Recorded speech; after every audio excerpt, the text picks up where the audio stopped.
Hello friends, कसे आहात? स्वागत आहे तुमचं आपल्या मराठी यूट्यूब चॅनलमध्ये.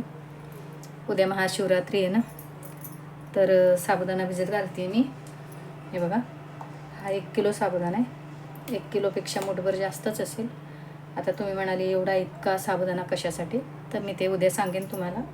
पण आता रात्री साबुदाणा भिजत घालायला पाहिजे ना. आपण केव्हाही साबुदाणा रात्रीच भिजत घालतो, सकाळी हवा असला तर मी साबुदाणा भिजत घालते. अजून यात थोडासा घालणार आहे. हा साबुदाणा आत्ता भिजत घालते मी. शेंगदाणे वगैरे भाजून घेते. बटाटे सकाळी उकडीन, पण आता साबुदाणा भिजत घालते आधी, नाहीतर मग तो साबुदाणा भिजणार नाही ना.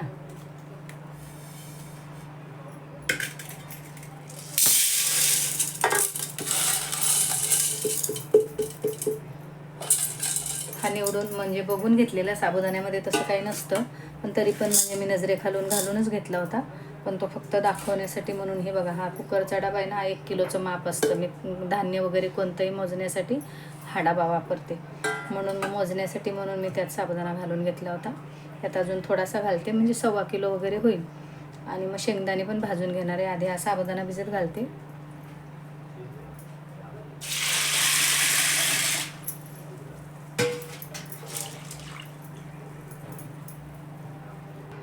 हे बघा, अजून हा इतकं घालते, म्हणजे साधारण हा 1.5 किलोच्या आसपास साबुदाणा होईल.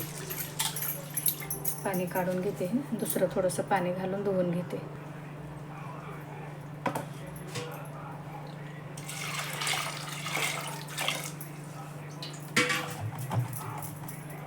हे पण पाणी काढून घेते आणि झाकून ठेवते. हे बघ, साबुदाणा आता भिजू देते, रात्रभर चांगला भिजेल. झाकून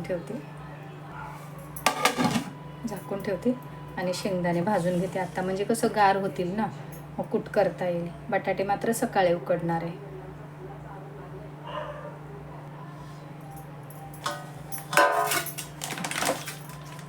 शेंगदाणे घेते.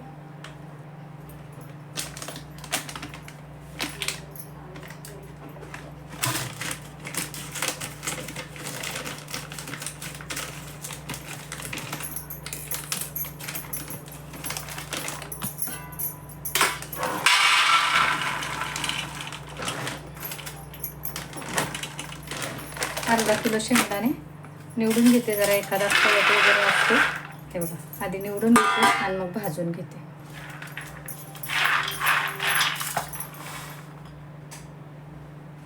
काय होतं, शेंगदाण्यामध्ये पण एखादा खवट निघतो, म्हणून मग जरा थोडंसं बघूनच घालायला लागतात.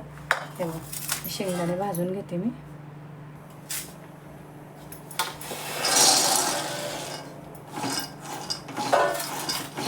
चांगले भाजून घेते.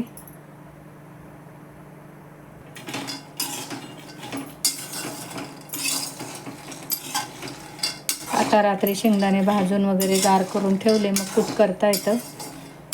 सकाळी मग ते शेंगदाणे गार करा, परत बटाटे पण उकडायचे, मग त्यापेक्षा आत्ताच कूट करून ठेवते.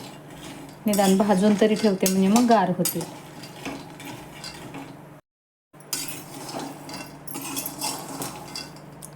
शेंगदाणे चांगले खरपूस भाजून घेतले. आता हे गार व्हायला पाहिजे, नंतर मग कूट करते त्याचं.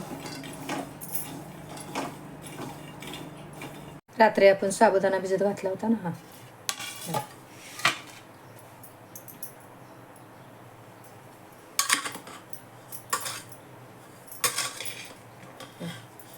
मस्त असा फुललाय. आता बाजूला ठेवते. शेंगदाणे पण भाजून घेतलेले ना,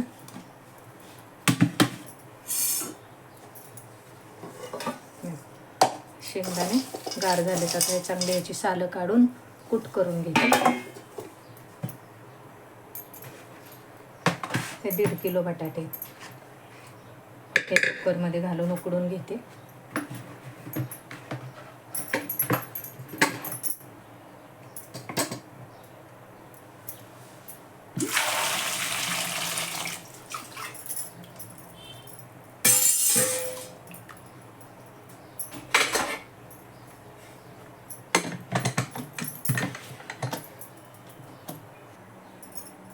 तीन शिट्ट्या होऊ देते, नंतर मग दाखवते सगळी खिचडी शेंगदाण्याचं कूट वगैरे केल्यानंतर. रात्री आपण साबुदाणा भिजत घातला होता ना, हा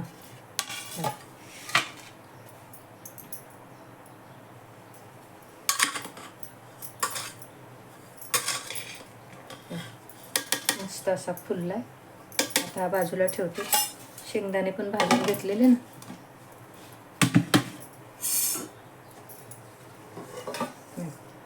शेंगदाणे गार झाले तर हे चांगले याची सालं काढून कूट करून घेते. हे 1.5 किलो बटाटे ते कुकरमध्ये घालून उकडून घेते.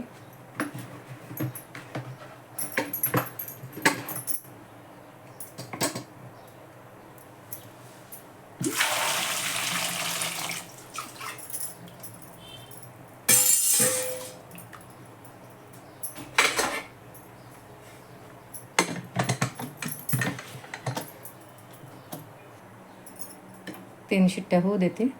नंतर मग दाखवते सगळी खिचडी शेंगदाण्याचं कूट वगैरे केल्यानंतर.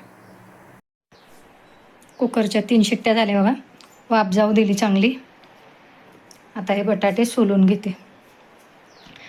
खूप अगदी गाळ नाही शिजवले. 3 शिट्ट्यांमध्ये व्यवस्थित शिजतात तसे शिजवून घेतले. ते बघा शेंगदाण्याचं कूट करून घेतले.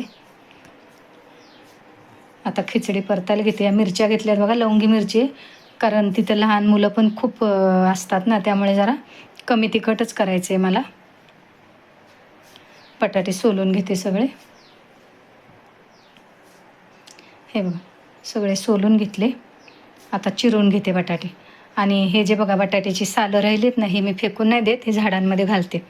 कांद्या बटाट्याची सालं मी नेहमी माझ्या झाडांमध्ये घालते. आता बटाटे चिरून घेते चांगले. पटापट घेते चिरून, कारण खिचडी करायची आता.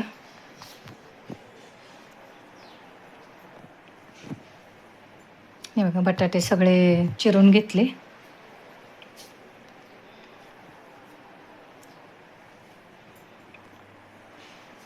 हे बघा एवढे बटाटे झालेत. हे 1.5 किलो बटाटे आहेत ना.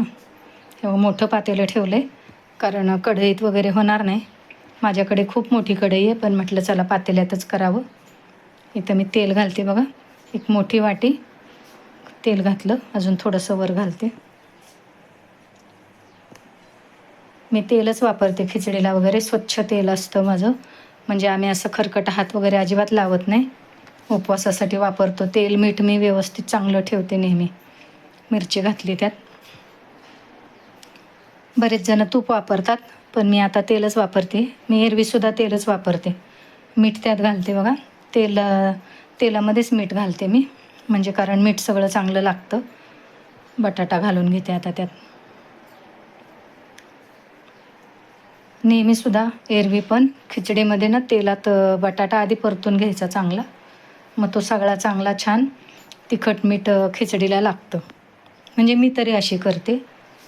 तुम्ही कशी करत असाल तर सांगा मला, वेगळ्या पद्धतीने वगैरे. आता साबुदाणा घालते.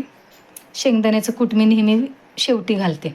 बटाटे आणि साबुदाणा चांगला परतून घेते आणि मग शेंगदाण्याचं कूट घालते. हे बघा सगळा साबुदाणा घालून घेतला. भरपूर भिजला आहे साबुदाणा. आपण बघितलं 1.5 किलो साबुदाणा, 1.5 किलो बटाटे आणि अर्धा किलो शेंगदाणे. ही इतकी खिचडी का करते मी सांगते तुम्हाला. महाशिवरात्री आहे ना, तर आम्ही जाणार आहोत टाटा कॉलनीमध्ये. आम्ही दरच वर्षी जातो शिवमंदिरमध्ये. तर मग तिथे मी ही खिचडी नेणार आहे. तिथे असं फराळाचं देतात ना सगळ्या आलेल्या लोकांना, तर म्हटलं चला आपण पण न्यावी. हे बघा ही खिचडी आता परतून घेते जरा चांगली. जास्त प्रमाणात आहे ना, त्यामुळे जरा अशी व्यवस्थित परतायला पाहिजे. आता झाकण ठेवते. झाकण ठेवल्याने काय होतं, मग चांगली वाफ होते. परत चांगले परतून घेते. ते जे पांढरे दाणे दिसत आहेत ते छान वाफवतात नंतर. हे बघा आता ह्यात 2 चमचे साखर घालते मी. थोडीशी साखर घालावी खिचडीमध्ये, जशी आपण पोह्यामध्ये चिमूटभर घालतो तशी. 2 चमचे घातली साखर. आता परत चांगली परतून घेते आणि झाकण ठेवते. झाली खिचडी. आता आमची तयारी होईपर्यंत ती छान वाफवेल. हे बघा खिचडी आता ही डब्यात भरून घेतली मी. आता जाऊ आम्ही. हे बघा हे टाटा पॉवर हाऊस आहे. आत कॉलनीमध्ये मंदिर आहे, तिकडे चाललो आहे आम्ही. सगळीकडं असं घनदाट अशी झाडी आहेत. आम्ही दरवर्षी जातो इथं मंदिरात. हे बघा सगळीकडं झाडं झुडपं आहेत खूप. टाटा पॉवर हाऊस आहे ना आतमध्ये. छान वाटतं असं इकडं. खूप गर्दी असते भरपूर. आजूबाजूच्या सगळ्या परिसरातले लोक येतात इथं. आता उन्हाळा आहे त्यामुळे सगळं गवत वाळलंय, नाही तर खूप हिरवळ असते इकडे. तसं एरवी इकडे परवानगी नाही कोणाला यायला, कारण टाटा पॉवर आहे. हे बघा, इथे जायचं आहे आपल्याला. इथं मंदिर आहे. तर पाण्याची टाकी वगैरे, प्यायचं पाणी असतं तिथंच. हे बघा किती उंच उंच झाडं आहेत. थोडीशी गर्दी दिसते आहे. हे बघा धनश्री आमची बाजूची. हे बघा इथं असं फराळाचं देतात. जितकी लोक येतील तितक्यांना असं खायला देतात. आधीपासून काहीतरी आहे तिथं, मोठं पातेलं आहे. मग मी पण डबा दिला माझा खिचडीचा तिथं द्यायला. आम्ही दर्शनाच्या लाईनीत उभं राहिलो.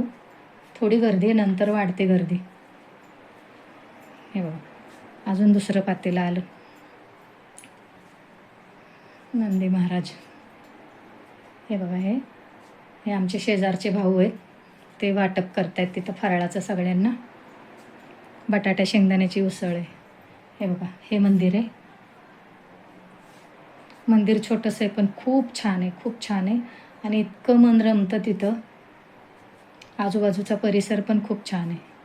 थोडीशी गर्दी होती, आम्ही उभं राहिलो होतो दर्शनाला लाईनीत.